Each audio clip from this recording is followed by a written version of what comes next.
Bismillahirrahmanirrahim. Assalamualaikum warahmatullahi wabarakatuh. Innal hamdalillah nahmaduhu wa nasta'inuhu wa nastaghfiruh wa na'udzu billahi min syururi anfusina wa min sayyiati a'malina.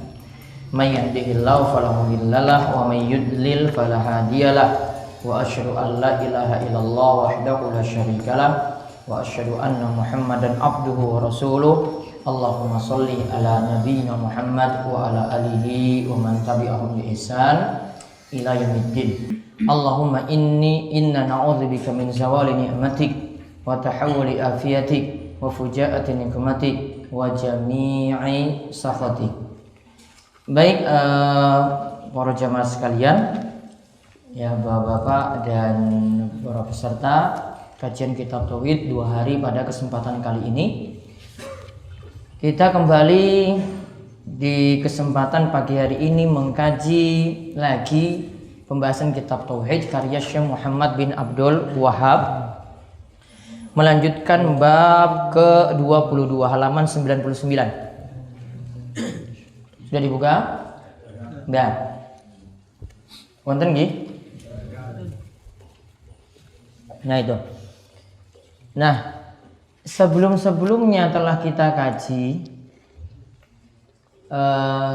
bahasan kaitannya dengan bagaimana tindakan Nabi Shallallahu Alaihi Wasallam untuk membentengi tauhid seorang muslim. Pada kesempatan sebelumnya itu dijelaskan tentang tidak boleh berlebihan dengan tiang soleh. Ada juga masalah membangun masjid di atas kubur, atau kubur itu bersatu dengan masjid. Juga ada bentuk berlebihan pada kubur yang telah kita bahas kemarin. Di bab 21 itu seperti bentuk berlebihan pada kubur. Seringnya wanita itu ziarah kubur dikarenakan kemarin sudah disebutkan karena sampai banyak nangis, karena terlalu sedih, banyak sedihnya. Lalu juga dikatakan bentuk berlebihan pada kubur itu dijadikan masjid. Kuburnya ada lebih dahulu, kemudian dibangun masjid seperti itu di situ, atau ada yang masjidnya ada lebih dulu, kemudian yang beri wakaf itu wasiatkan kepada anak cucunya, besok kalau simbah mati tolong dikubur di lingkungan masjid yang simbah itu wakafkan. Ini juga bentuk berlebihan pada kubur. Juga ada memberikan lampu penerang di kuburnya. Jadi ini kuburan simbah dikasih lampu. Ini termasuk bentuk berlebihan pada kubur, karena sebenarnya dari sisi kemanfaatan tidak ada. Dari sisi kemanfaatan tidak ada untuk memberikan lampu pada kubur tersebut. Nah, sekarang ini di bab ke-22 ini adalah tindakan preventif. Preventif itu maksudnya pencegahan. Prevent itu dilindungi. Tindakan pencegahan Rasulullah SAW untuk membentengi tauhid seorang muslim. Nah, di sini diantaranya disebutkan juga di sini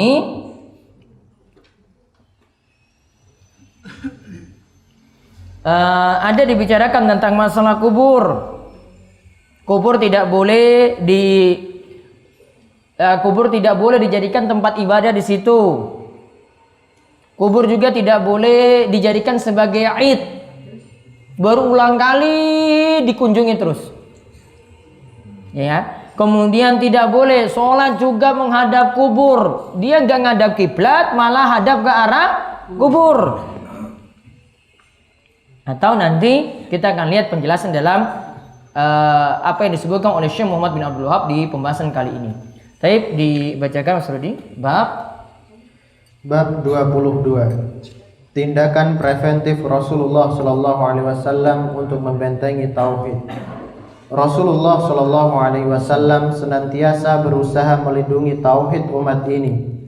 Bahkan beliau menutup semua jalan yang bisa menjerumuskan seseorang ke dalam kesyirikan. Allah Ta'ala berfirman, A'udzu billahi minasyaitonir rajim. Laqad ja'akum rasulun min anfusikum azizun 'alaihi ma 'anittum haridun 'alaikum bil mu'minina raufur rahim. Sesungguhnya telah datang kepada kalian seorang rasul dari kaum kalian sendiri. Terasa berat olehnya penderitaan kalian.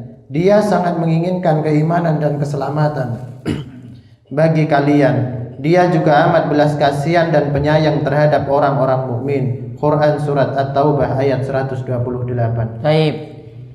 Di sini dikatakan kalau bahasa Arabnya judulnya bab majaa fi himayatil Mustafa sallallahu alaihi wasallam at-tauhid wa saddahu kulla tariqin yusilu ila syirki. Itu seperti yang disebutkan sini, Rasulullah SAW senantiasa berusaha melindungi tauhid umat ini biar imannya tidak rusak, biar tauhidnya tidak rusak. Bahkan beliau menutup semua jalan yang bisa menjerumuskan seseorang, yaitu menjerumuskan kita setiap muslim, agar ditutup jalan apapun yang menuju kesyirikan itu ditutup. Ini bukan syiriknya saja loh ini, namun segala jalan menuju kesyirikan itu ditutup. Dan ini dapat dibuktikan dari surat At-Taubah ayat 128. Di sini disebutkan, laqad ja'akum rasulun min anfusikum azizun 'alaihi ma 'anittum harisun 'alaikum bil mu'minina raufur rahim. Sesungguhnya telah datang kepada kalian seorang rasul. Rasul itu diutus dari kaum kalian sendiri. Terasa berat olehnya penderitaan kalian. Rasul itu tahu umatnya itu butuh sesuatu. Dan Rasul itu sangat menginginkan keimanan dan keselamatan bagi kalian. Dia juga amat belas kasihan dan penyayang terhadap orang-orang beriman. Digaris bawahi kalimat, dia sangat menginginkan keimanan dan keselamatan bagi kalian. Berarti menginginkan keimanan dan keselamatan bagi kita itu apa maksudnya? Ingin tauhid kita selamat, ingin iman kita selamat, agar kita tidak terjerumus dalam perbuatan syirik. Jadi Rasul bentengi ini belum melakukan syiriknya loh, namun dicegah dulu. Ini syirik di sini, ini perantara menuju syirik, nanti sampai syirik. Nah, dihalangi di sini.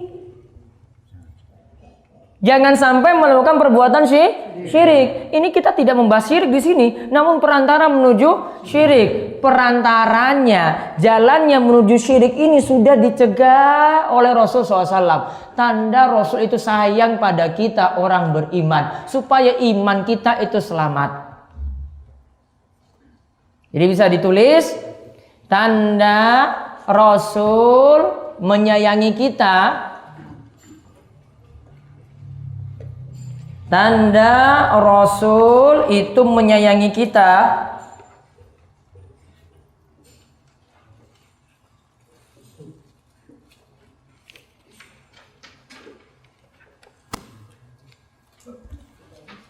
adalah Rasul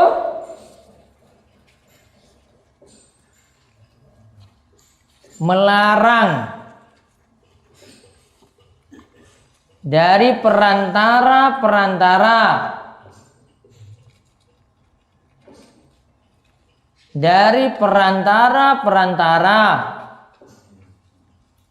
menuju kesyirikan.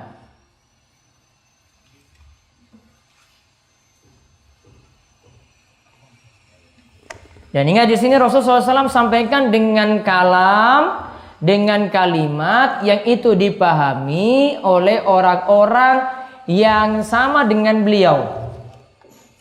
Makanya beliau diutus dari manusia, bukan dari malaikat. Karena beliau mendatangi bangsa Arab, maka diutus dengan bahasa Arab. Didatangi bangsa Arab tadi dengan orang Arab pula, biar itu diterima.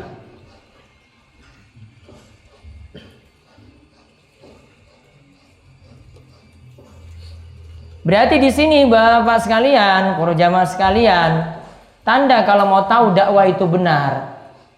Bagaimanakah seorang kiai, seorang ustadz, ulama itu menyampaikan dakwah yang benar? Berarti dia peduli sesuatu yang sangat-sangat bahaya yang akan menimpa umatnya, yaitu peduli pada perbuatan syirik. Pedulinya gimana? Syiriknya itu diingatkan, bukan dibiarkan, bukan malah didukung, bukan malah disupport, bukan malah didorong. Ayo kita lakukan atau hidupkan lagi yang sudah lama-lama dulu pernah ada. Bukan seperti itu. Namun dia ingatkan, oh ini salah, harus diingatkan, tidak dibiarkan. Ya, ini tanda dai yang memperhatikan dakwah yang benar seperti itu. Jadi yang kemarin kita bahas ketika malam Kamis di sini, ya, ketika bahas surat Yasin, tidak cukup cuma menyampaikan tentang hal baik saja, yaitu memanage hati gimana, menata hati bagaimana, biar bersyukur itu seperti itu. Tidak cukup seperti itu. Itu perlu. Namun hal-hal yang jelek juga perlu diingatkan. Terus ayat yang kedua, dalil yang kedua. Abu Hurairah radhiyallahu anhu menuturkan bahwa Rasulullah sallallahu alaihi wasallam bersabda, "La taj'alu buyutakum kuburan wa la taj'alu qabri iddan wa sallu alayya fa inna salatukum tablughuni haitsu kuntum." Janganlah kalian menjadikan rumah-rumah kalian sebagai kubur. Janganlah kalian menjadikan kuburku sebagai tempat perayaan. Bersolawatlah kepadaku, karena sesungguhnya solawat kalian akan sampai kepadaku dimanapun kalian berada. Nah, Hadis riwayat Abu Dawud. Ya. Lihat di garis bawahi kalimat janganlah kalian menjadikan kuburku sebagai tempat perayaan. Janganlah kalian menjadikan kuburku sebagai tempat perayaan, atau kita sebut dengan Id. Id itu memang hari raya. Namun para ulama itu katakan Id itu ada dua makna, Bapak sekalian. Id itu bisa maknanya sesuatu yang berulang, dilihat dari tempatnya. Yang kedua dilihat dari waktu. Jadi sesuatu yang berulang dilihat dari tempat atau dilihat dari waktu. Ya, sesuatu yang berulang dilihat dari tempat atau dilihat dari waktu.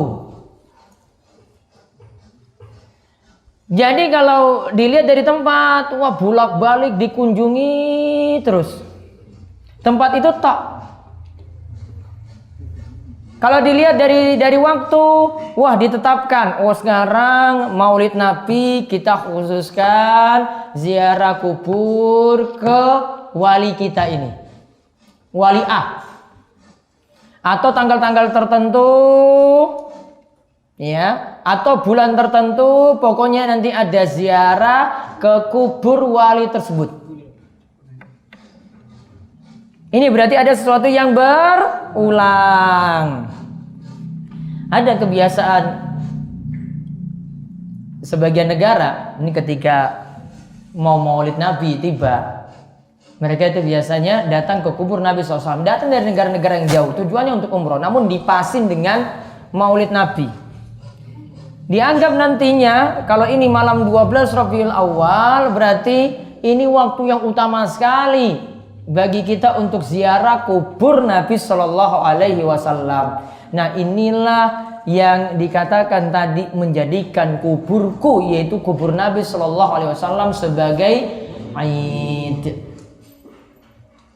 Nah, intinya dalam hadis ini ada 3 larangan. Coba lihat di dalam hadis ini ada 3 larangan. 1, ini larangan ya. ada tiga poin lah, bukan 3 larangan, karena ada yang satu itu perintah saja. Ada 2 larangan, ada 1 perintah. 2 larangan, ada 1 perintah. Yang pertama, tidak boleh menjadikan rumah seperti kubur.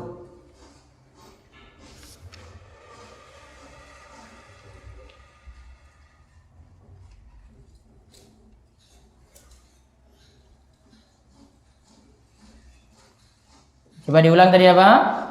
Tidak boleh menjadikan rumah seperti kubur. Maksudnya, ditulis lanjutannya, maksudnya jangan sampai tidak ada sholat dan tidak ada ibadah di dalam rumah. Jangan sampai tidak ada sholat dan tidak ada ibadah di dalam rumah.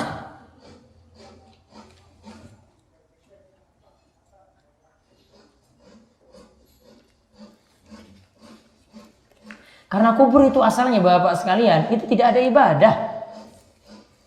Kecuali kita datangi kubur, kemudian mendoakan penghuni kubur.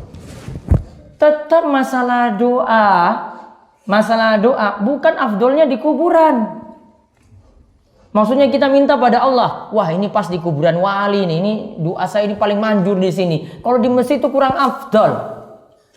Wah saya pergi di masjid Wara itu nggak ada lebih afdol daripada kubur ini.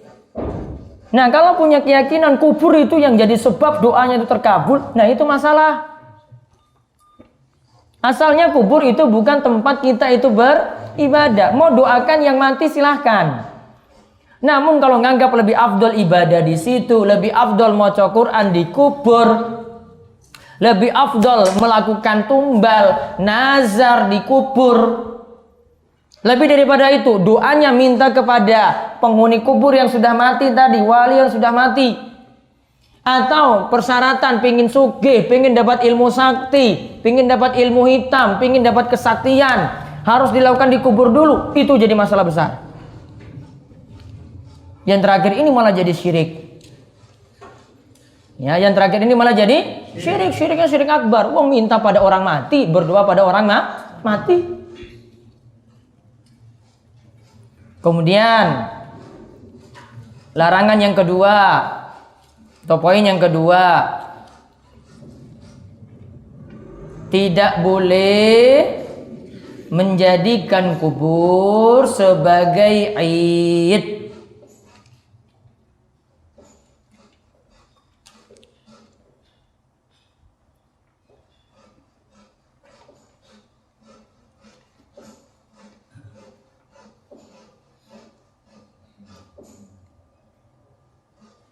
Maksudnya diberi catatan situ, maksudnya tidak boleh meyakini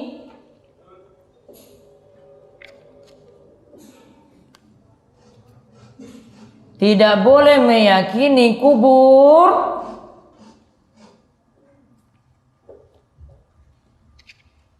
dijadikan tempat ibadah yang paling afdol.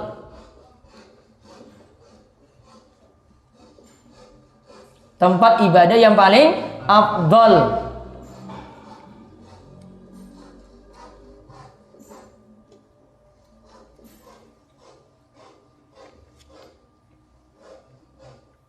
Nah, saya sebutkan di sini ini tentang kalimat ibadah di masjid tetap lebih afdol daripada di kubur. Ini ada perkataan dari Syekhul Islam Ibnu Taimiyah dalam Majmu' Fatwanya juz 23. Para ulama kaum muslimin sepakat bahwa mendirikan sholat 5 waktu di masjid adalah sebaik-baiknya ibadah dan sebaik-baiknya taqarrub. Jika ada yang meninggalkan sholat jamaah dan memilih sholat seorang diri atau menjadikan doa serta sholawat lebih afdol di kubur-kubur wali, nganggapnya lebih afdol di kubur-kubur wali daripada di masjid, maka ia katakan, maka ia berarti melepas ikatan agamanya dan mengikuti jalan selain orang beriman. Ini bukan jalannya orang beriman. Kalau sampai menganggap ibadah di kubur, bahasa Arabnya itu masyahid. Ibadah di kubur itu lebih afdol daripada ibadah di masjid. Para ulama sepakat tetap di masjid itu lebih afdol daripada di kubur untuk masalah ibadah. Doa tetap lebih afdol di masjid, untuk sholat tetap lebih afdol di masjid, baca Quran tetap lebih afdol di masjid. Kemudian larangan yang ketiga, atau apa? Poin yang ketiga, kita diperintah sholawat, kita diperintah bersolawat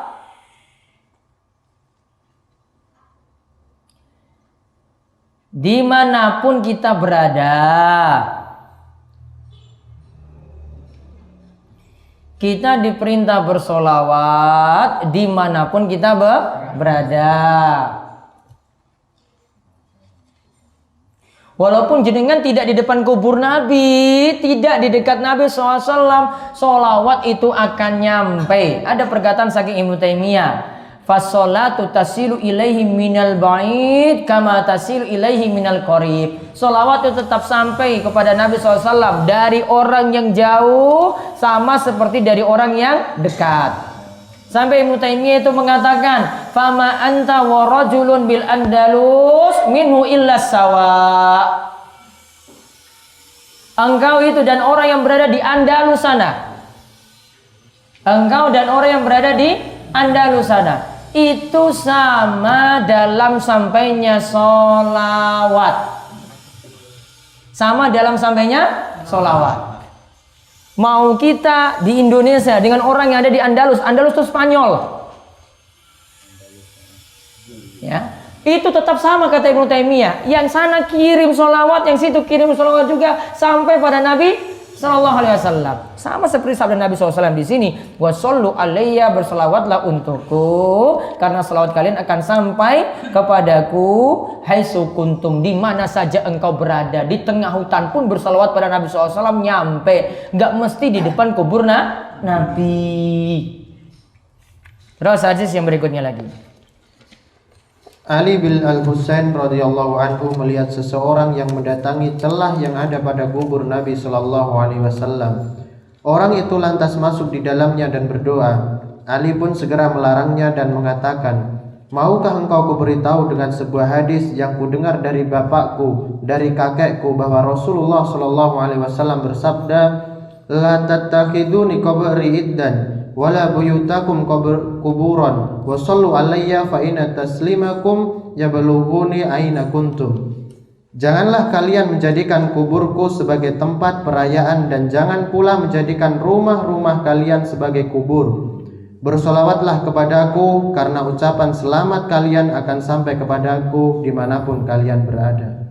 Baik, lihat, la tattakhidhu qabri idan. Lihat kalimat sebelumnya, ini Ali bin Al-Husain. Ali bin Al-Husain itu berarti cucu dari Ali bin Abi Thalib.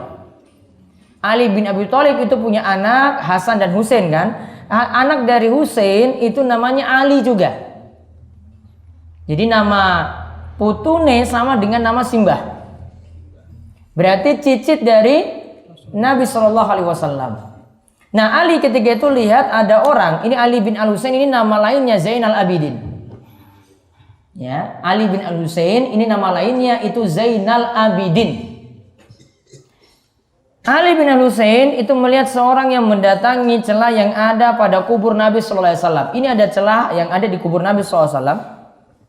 Orang itu lantas masuk di dalamnya dan berdoa di situ. Dia punya keyakinan berdoa di kubur Nabi SAW itu lebih afdol dari tempat yang lainnya. Maka ketika itu Ali pun segera melarangnya dan mengatakan, maukah engkau beritahu sebuah hadis yang aku dengar dari bapakku, yaitu bapaknya siapa berarti? Husain. Yang dia dengar dari kakekku, yaitu kakeknya siapa? Ali. Bahwa Rasulullah SAW bersabda, janganlah engkau menjadikan kuburku sebagai id. Jangan pula engkau menjadikan rumahmu seperti kubur. Wa shallu alayya fa inna taslimakum yablughuni aina kuntum. Ya, dan berselawatlah kepadaku karena selawat kalian itu akan sampai kepadaku di mana saja kalian itu berada. Berarti sama ya, seperti maksud hadis tadi. Namun ingat di sini ada pelajaran penting. Zainal Abidin tadi larang orang yang masuk kubur Nabi untuk berdoa di situ. Padahal ini dari keturunan Husain. Di atasnya Ali bin Abi Thalib. Padahal Husain dan Ali ini sangat diagung-agungkan sekali oleh sebagian kalangan. Yaitu diagungkan oleh orang Syiah. Ternyata yang dilakukan oleh orang Syiah malah itulah orang-orang yang jadi penyembah kubur. Orang Syiah itu bentuk berlebihan mereka dalam beragama itu terlalu berlebihan dalam mengagungkan kubur. Mereka itu punya kebiasaan kubur itu dijadikan tempat untuk sujud. Berdoa juga meminta kepada kubur. Semua pelanggaran-pelanggaran tentang kubur itu mereka lakukan. Padahal yang larang di sini ini orang yang mereka ngagungkan, yaitu yang meriwayatkan hadis ini diantaranya Ali bin Abi Thalib. Mereka nggak baca hadis ini, atau mungkin menganggap seperti ini hadis ini masalah.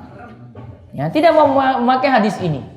Padahal hadis ini membantah amalan-amalan mereka, langsung tidak boleh berlebih-lebihan pada kubur. Termasuk pada kubur Nabi SAW. Nah, untuk kejelasannya kita lihat kandungan bab. Kandungan bab. Yang pertama, tafsir surat Baroah ayat 128. Baroah ayat 128. Tulis Baroah itu nama lain dari surat At-Taubah. Surat Al-Baroah itu sama dengan surat At-Taubah.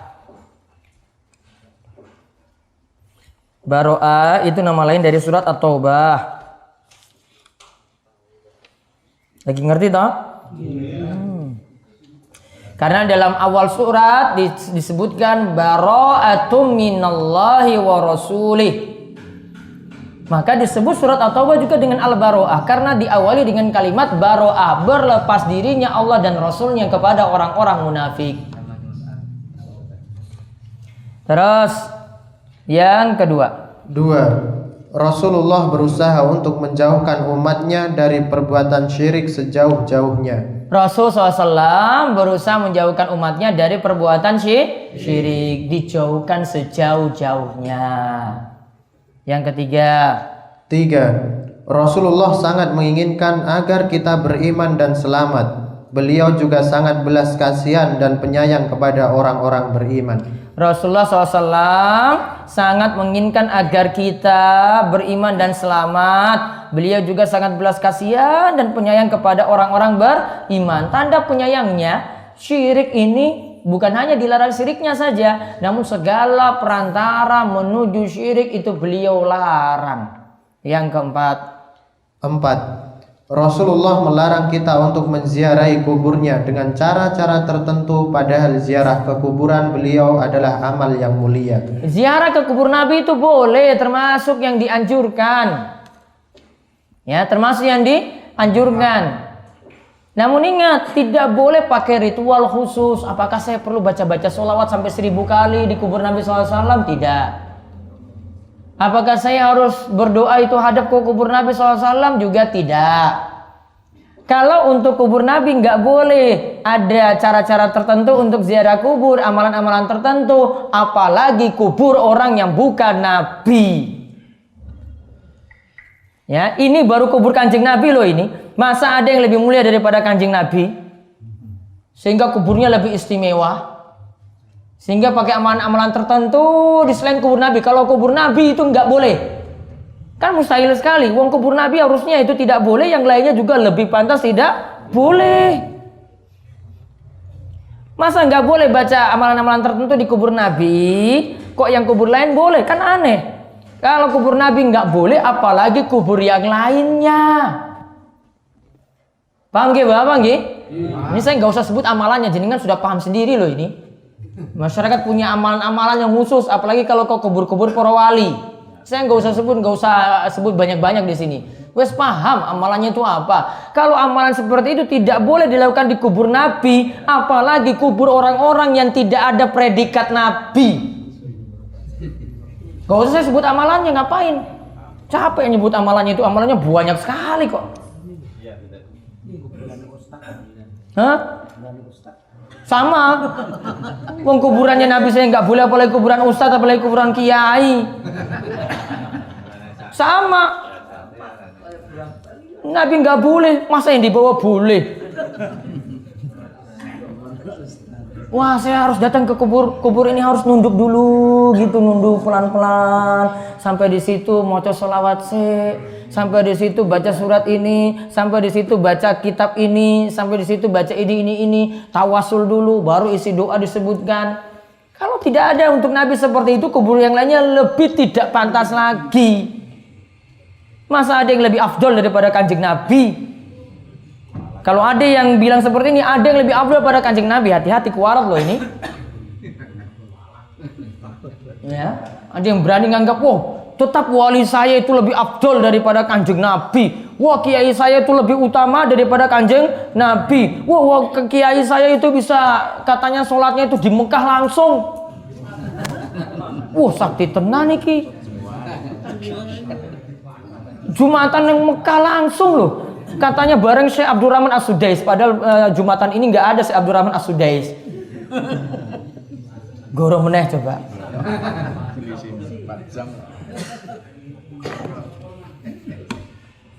Terus yang kelima. 5. Rasulullah melarang terlalu sering ziarah kubur. Nah, ada yang lakukan ziarah kubur itu pakai tanggal-tanggal tertentu. Pakai bulan tertentu, termasuk juga ke kubur-kubur tiang soleh, ke kubur-kubur orang soleh. Hati-hati, itu namanya menjadikan kubur sebagai id. Beri keterangan situ, itu artinya menjadikan kubur sebagai id, bolak-balik datang di situ. Setiap bulan itu terus, setiap tanggal itu terus. Mau namakan haulan, mau namakan apapun, kalau itu berulang kali, hati-hati. Ini sudah diingatkan oleh Kanjeng Nabi. Terus yang keenam. 6. Rasulullah menganjurkan kita untuk mengerjakan sholat sunnah di rumah. Rasul SAW menganjurkan kita mengerjakan sholat sunnah di rumah. Apa dalilnya tadi? Karena tidak boleh menjadikan rumah seperti kuburan. Berarti isilah rumah tadi dengan sholat. Paling mungkin bapak-bapak lakukan sholat sunnah di rumah. Karena sholat wajib sudah di masjid, nggih? Maka sholat sunnah dijadikan di rumah. Sholat duha, tahajud, ada sholat rawatib, jadikan di rumah. Kalau tidak, rumahnya jadi seperti kubur. Isinya gur sinetron, nyanyi-nyanyi, campur sari, dangdut, melihat aurat, buka-bukaan. Innalillahi wa inna ilaihi rajiun. Itu matanya nggak bisa diam, terus lihat artis-artis yang montok-montok itu dengan dandanannya yang menor. Bojone ora didelok, lihat artis terus. Wah, bojoku ki wis ora ayu. Karena banding-bandingkan dengan perempuan lain yang ada di TV. Coba kalau nggak nyetel TV, wah tetap istriku tetap lebih ayu. Karena banding-bandingkan dengan yang penyanyi-penyanyi dangdut, ya, yang nyawer-nyawer itu tadi. Ya. Masalah. Mau ting-ting kayak teng-tong kayak apa. Terus 7. Telah menjadi ketetapan para salaf bahwa menyampaikan sholawat kepada Nabi Shallallahu Alaihi Wasallam tidak perlu dilakukan di kubur beliau. Tidak perlu jauh-jauh kita datang ke Madinah, langsung di depan kubur Nabi. Allahumma sholli ala nabiyina Muhammad. Allahumma sholli alaihi. Enggak perlu. Jenengan dari Warak, dari Imogiri, dari Gunung Kidul, tekan kono lo gratis. Ya. Nggak perlu pakai biaya sampai berapa kalau pergi ke sana minimal 25 juta, nggak perlu. Iki saya kilo selawat sallallahu alaihi wasallam, iki wis tekan kono loh. Kok mikirnya ki angel banget ya, harus datang dulu ke sana depan kubur Nabi, maca selawat panjang, Allahumma sholli ala Muhammad depan kubur Nabi, terus sak jam di situ. Tapi nggak mungkin sak jam di situ loh. Lama-lama di situ malah dipentung sama polisi. Karena nggak boleh. Polisi tuh larang lama-lama di situ, suruh pergi, ayo jalan. Yang biasanya ngeyelannya cuma orang Indonesia saja. Arak nengkono terus, ya Allah. Ngadep ke kubur Nabi padahal berlawanan dengan arah kiblat loh itu. Ngadep ke kubur terus, ya Allah gitu. Polisi sudah marah-marah di sana itu. Jalan. Dia bilang roh, pergi. Karena nggak boleh. Orang Indonesia kan nggak paham. Ngerti doa yang paling afdol, ya Allah, lewat perantaraan kanjeng nabimu yang mulia, ya Allah lunasilah utang-utang saya. Nggak boleh. Tambah lagi dekat pagarnya terus diulas.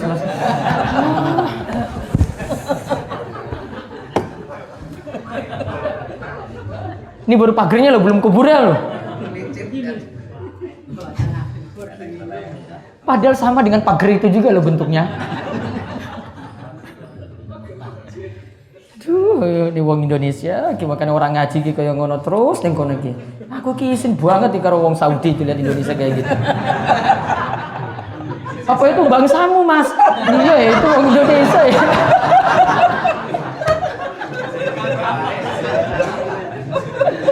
Isin aku. Kalau saya di sana lihat kayak gitu, saya biasanya bantu mereka itu. Ntar saya ngatasi orang Indonesia ini. Pak, itu nggak boleh kayak gitu, Pak. Ini marah-marah ini. Dia masalahnya nggak bisa bahasa Indonesia, dia pakai bahasa Arab. Kan orang Indonesia nggak nyambung juga bahasa Arab. Pak, itu polisinya itu marah, Bapak nggak boleh di sini, pergi dari situ, Pak. Saya kadang harus terjemahkan itu. Orang Indonesia nggak paham. Tambah saya juga malu juga itu. Aduh, ini wong Saudi marah-marah terus nih gara-gara Indonesia orang ngaji orang paham. Maunya lama-lama di situ terus berdoa. Terus yang berikutnya 8. Alasan dari pernyataan di atas adalah karena ucapan sholawat dan salam seseorang yang ditujukan kepada beliau pasti akan sampai kepada beliau walaupun orang itu berada di tempat yang jauh. Oleh karena itu tidak perlu lagi dengan cara-cara seperti yang disangka orang yang ingin menyampaikan sholawat dan salam itu dari jarak yang dekat. Kalau jarak jauh bisa, maka tidak perlu sampai harus berada di kubur dulu baru sholawat pada kanjeng Nabi SAW. Yang terakhir 9. Di alam barzah Nabi SAW diperlihatkan dengan amalan umat-umatnya yang mengucapkan sholawat dan salam kepadanya. Beliau di sini orang Indonesia, sholawat dari Indonesia sampai pada Nabi SAW. Sudah disampaikan pada Nabi langsung, ya, tanpa mesti ada di sana. Jadi ada juga di sini pertanyaan, boleh nggak nitip salam untuk kanjeng Nabi? Kan biasanya jamaah haji atau umroh mau pergi terus, Pak nanti jangan lupa titip salam untuk kanjeng Nabi. Harusnya jamaah umroh atau haji tadi itu balas saja. Jenengan dari sini sholawat saja nyampe. Nggak perlu sampai nitip-nitip salam. Nitip sholawat lan salam nggak perlu. Sudah sampai pada kanjeng Nabi. Setiap kita sholawat terus ya nyampe.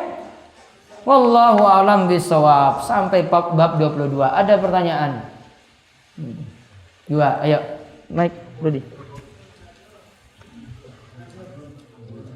Lewat tulisan juga boleh.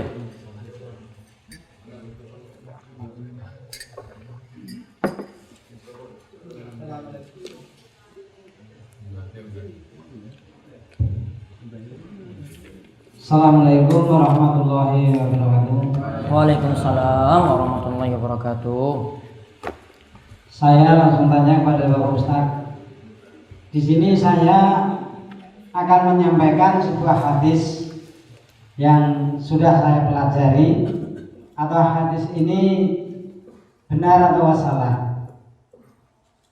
Bersumber dari Nabi Hurairah Rasulullah SAW, ia dari Nabi Muhammad SAW. Sesungguhnya Allah mempunyai malaikat yang mulia diberi tugas untuk selalu mengikuti di dalam majelis yang digunakan untuk berzikir menyebut keagungan Allah. Ketika para malaikat menjumpai suatu majelis yang digunakan zikir kepada Allah, mereka bersama-sama duduk di tempat majelis itu dan mengepung melingkari dengan membuka kedua sayapnya masing-masing di tempat itu, hingga antara langit dunia dipenuhi mereka. Ketika majelis itu sudah selesai dan bubaran, kemudian malaikat-malaikat itu naik ke langit. Maka Allah yang Maha mengetahui bertanya kepadanya, dari mana kamu sekalian ini? Kemudian para malaikat itu seraya menjawab, kita sekalian ini dari hamba Engkau yang berada di bumi, yang bersama-sama berkumpul membaca tasbih, takbir, tahlil dan takbir. Pertanyaan saya, apa yang disebut zikir untuk digunakan yang diaturkan kepada malaikat tersebut? Terima kasih. Wassalamualaikum warahmatullahi wabarakatuh. Coba bukunya tadi, Pak. Ya. Ini kitab kuning ini.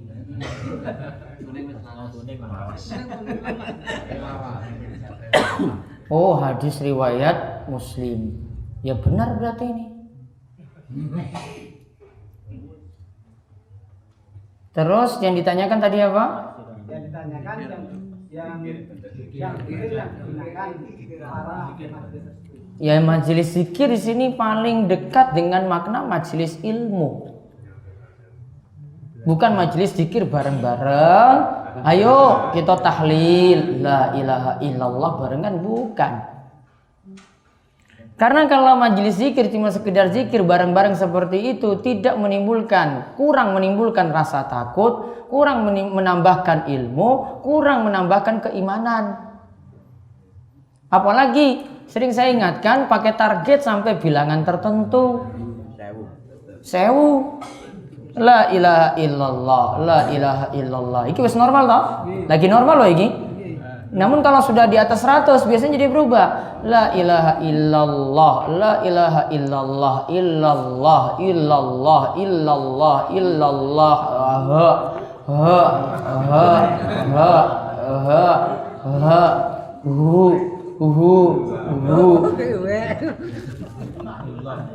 Iya kan? Iya. Kalau jenengan maksudkan seperti ini nggak benar. Ya, maka tidak dimaksudkan majelis zikir secara mutlak, bukan seperti itu. Majelis zikir yang paling afdol ya ini majelis ilmu. Kita ngaji, kaji Quran, kaji hadis, nambah ilmu, amalan jadi baik, kita tambah semangat beramal. Gampangnya seperti itu, Pak. Hadisnya benar. Namun nggak hati-hati untuk mengartikan, itu saja. Baik, ada lagi belakang mic-nya.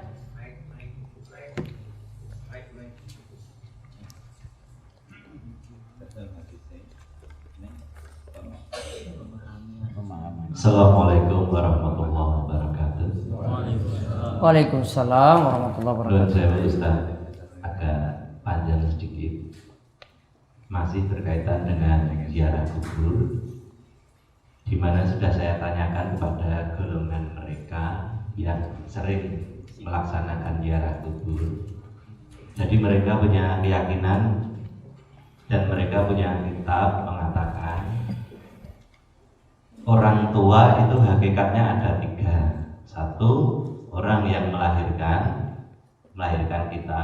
Yang kedua, mertua kita. Dan yang ketiga adalah orang yang memberikan ilmu atau pengetahuan atau guru-guru kita. Terus Ya. Setelah mereka punya keyakinan seperti itu, maka mereka ingin menjadi anak yang soleh. ya. Setelah itu mereka setelah guru-gurunya meninggal, itu niatnya ingin mendoakan gurunya karena termasuk dianggap orang tua. Kemudian agar kita juga dikatakan sebagai anak yang soleh, Karena sebagai murid. Baik. Ya, karena hakikatnya orang tua yang 3 tadi termasuk guru. Kemudian juga mendoakan langsung meminta kepada Allah, ya Allah berikanlah ampunan kepada guru-guru saya, kemudian semoga diberikan nikmat kubur, dijauhkan dari siksa kubur. kemudian berzikir seperti amalan-amalan yang pada umumnya dilaksanakan, Al-Fatihah dan lain-lain sampai tahlil itu tadi. Nah, keyakinan seperti itu kira-kira karena ini nanti akan mengembang, gurunya punya gurunya lagi sampai kepada wali songo lah, terus terang. Nun sewu mohon dijelaskan dengan keyakinan seperti ini kira-kira ada arah yang mengarah kepada perantara syirik atau tidak? Iya, saya nggak ambil permisalan tadi. Permisalannya biasa saja, nggak terlalu ini. Namun apakah benar realita yang terjadi mereka cuma mendoakan yang sudah mati saja, ya Allah ampunilah dia, ya Allah lapangkanlah kuburnya, berikanlah dia nikmat kubur, jauhkanlah siksa kubur. Apa titik sampai situ? Kalau secara debat atau pertanyaan jawaban mereka seperti itu. Enggak tetapi mungkin. Keyakinannya setelah saya dalami, mereka punya keyakinan bahwa di kubur gurunya dia merasa lebih afdol. Nah, itulah. Dan pasti dikabulkan oleh Allah. Nah, itu kenyataan yang di lapangan. Tetapi kalau diajak debat seperti itu, iya, itu kan namanya cari-cari alasan biar nggak disalahkan. Jadi bukan di situnya, itu sudah betul tadi itu kalimat halusnya kayak gitu, itu betul dia. Namun pas lanjutannya, realitanya gimana di kubur? Nggak mungkin kan seperti itu. Ngapain saya jauh-jauh dari sini saya doakan guru saya langsung, ya Allah ampunilah dia, bisa kok. Namun kan pasti ada keyakinan tadi, itu tambahan tadi. Berdoa di kubur itu lebih afdal.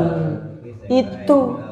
Ini yang kita bahas tadi. Dan keyakinan yang lebih parah lagi, Ustaz, mereka menganggap bahwa di kubur guru mereka itu akan mendapatkan berkah yang sangat besar. Keyakinan yang paling banyak, Ustaz, demikian.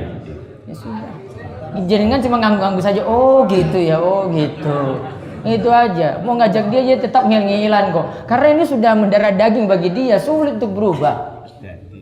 Ya, sudah sulit untuk berubah. Kecuali dia datang majelis ilmu pelan-pelan hatinya mau dibuka gitu. Makanya kemarin yang kita pelajari dalam surat Yasin, ya, kemarin ayat berapa? 5 sampai 11 itu ya. Apa tadi? Wa min khalfihim saddau fa aghshaynahum. Awalnya gimana?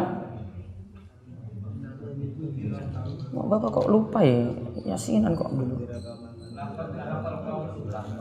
Wa ja'alna min baini aydihim saddau wa min khalfihim saddau fa aghshaynahum fahum la yubsirun. Ibaratnya orang itu seperti ini di ayat ini.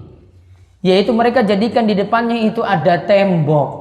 Belakangnya ada tembok, sehingga tertutup dari dunia luar, nggak mau buka hati. Akhirnya dia cuma tahu yang dalamnya cuma dia saja yang benar.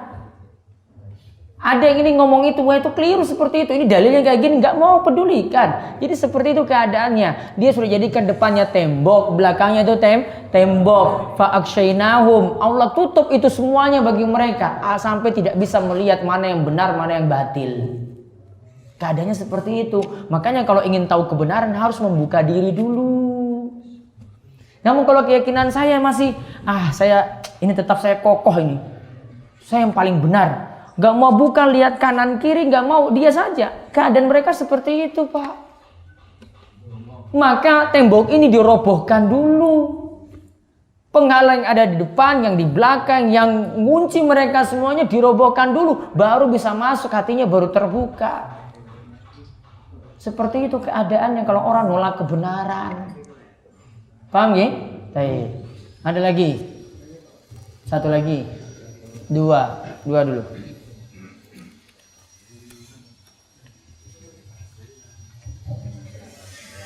Ya.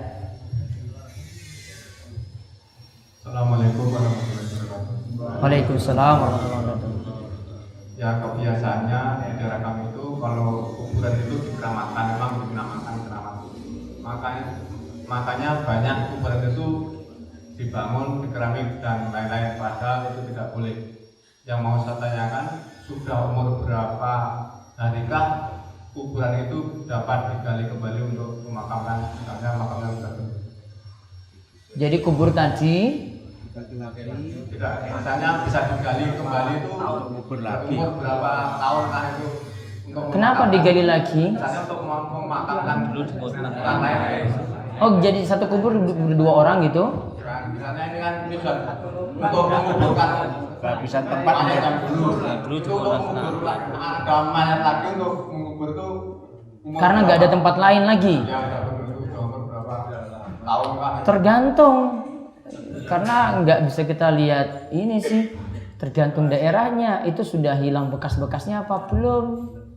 Sebab saya sudah pernah mendengar itu sudah umur 3 tahun itu bisa digali kembali itu. Tergantung, nggak mesti. Bisa mungkin lebih cepat 1 tahun misalnya. Tergantung keadaan tanah, keadaan cuaca. Mungkin daerah kering seperti Arab sana lebih cepat lagi. Namun kalau tanah di tempat kita masih banyak, masih bisa. Saya nggak bisa jawab seperti itu. Masih bisa, tanah masih jembar luas. Saya itu pernah mendengar tuh kalau sudah 3 tahun ini bisa. Wallahu a'lam. Tidak ada aturan seperti itu. Monggo, terakhir ya. Assalamualaikum warahmatullahi wabarakatuh. Waalaikumsalam warahmatullahi wabarakatuh.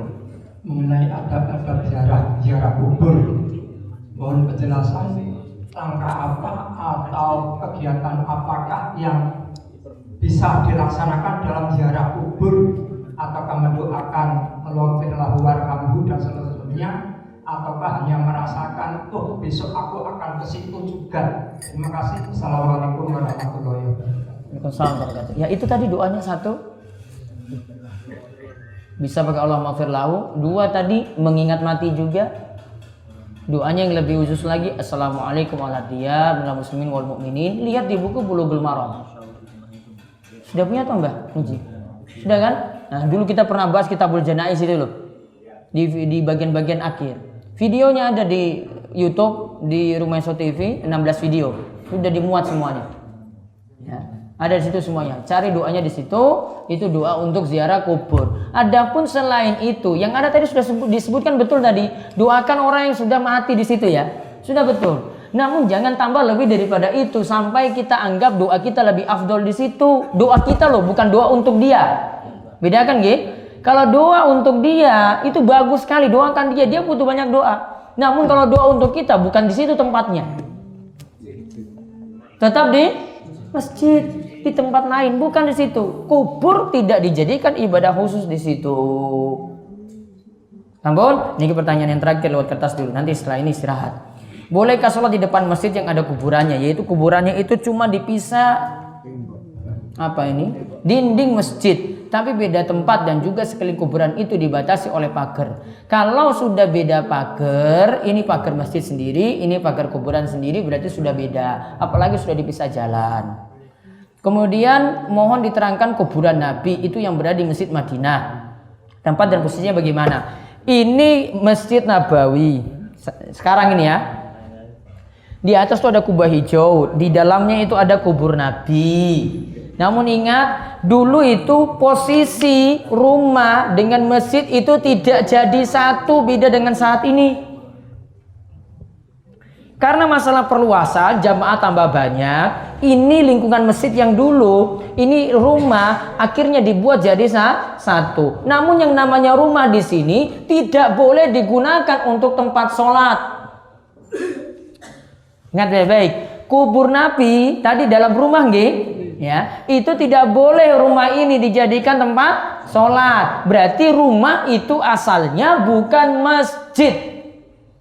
Rumah Kanjeng Nabi itu bukan jadi masjid. Kalau ada yang masih ngeyel datang ke sana, yang ada kalau maksa-maksa sholat di rumah Nabi kena pentungan. Ya, itu urusan polisi yang jaga rumah situ. Gak mungkin sholat situ selamanya. Karena itu bukan bagian dari masjid, tidak dianggap bagian dari masjid. Makanya di atas nih kubahnya berbeda. Ada kubah hijau, itu berbeda dengan yang ada di sekelilingnya. Berarti itu bukan lingkungan masjid, walaupun satu kelihatan dengan masjid. Kenapa jadi satu? Karena masalah perluasan yang mendesak. Seperti itu yang terjadi. Makanya cepat pergi umroh biar paham. Ya. Gratis ya, banyak mimpi saja dulu. enak kan, mimpi gratis juga, nggak pakai bayar. Oke, kita istirahat dulu 10 menit, nanti baru kita lanjut lagi. Ya. 10 menit. Assalamualaikum warahmatullahi wabarakatuh.